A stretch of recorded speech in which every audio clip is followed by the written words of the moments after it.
So what I'm basing this on is what I learned from my coach. I've been corrected on a lot of the same things. It's based on John's teaching model, which is based on a modern sports coaching model, and it uses body mechanics and neuroscience to look for best outcomes based on uh, technique, body placement. We're looking for accuracy and speed through efficiency.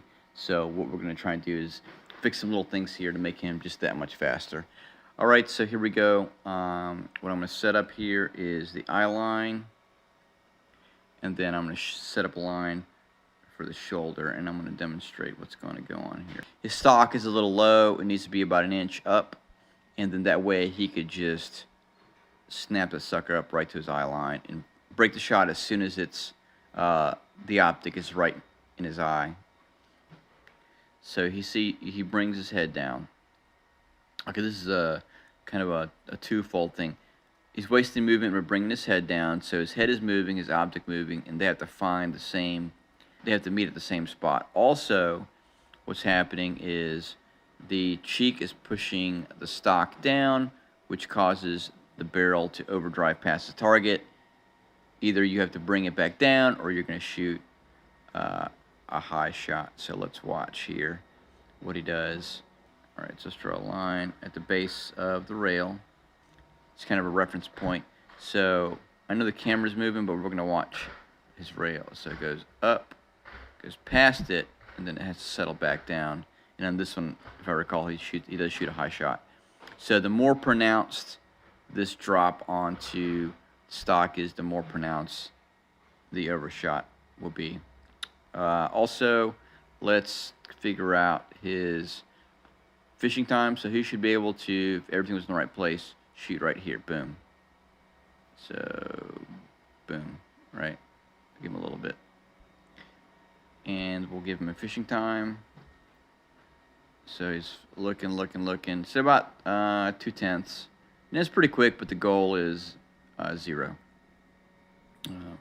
So again, he can mitigate this by having the stock an inch higher, and then that would bring the optic to the eye, not the head to the optic. Stance, it looks pretty good. His head is, I guess, over his lead foot. Say his hips are a little far back. What happens here is the shock wave will go through here and come out the hips and push you back. That's why you don't want to stick your ass out. Stand taller, push the hips forward. So from the upper body and up is good. Just from the hips, push forward on the knees. Let's watch him see if he gets pushed back. Camera's moving a little bit, so we'll have to count for that. Watch the grip, see if his hands move. So, a little bit, not too bad. He's just firing one shot. He's holding it tight, which is good. That's what you want to do. You want to hold tight both hands, pull straight back, and then the shoulder you want to be up and forwards. So his shoulder would be better if it was like the front of the shoulder. It was like right here, under the ear muff. And what that does is that presses against the gun, and then your hand's pulling it backwards. You can press the rifle. It's a lot of leverage, especially the stock being out. I don't know if his stock is all the way out, but it could be one more. I'm looking at his arm. It's a little under 90 degrees, and what you want to have is closer to 90 degrees.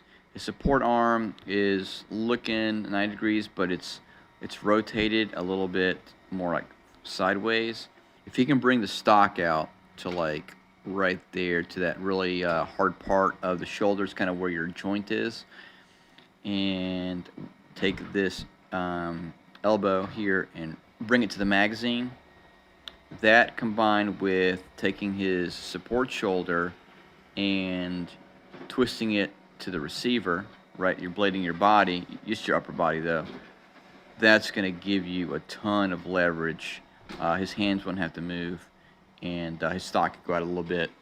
And all that is just going to really hold the rifle pretty tight. So those are the improvements he can make. Just be a little bit faster, take a little bit of his fishing time.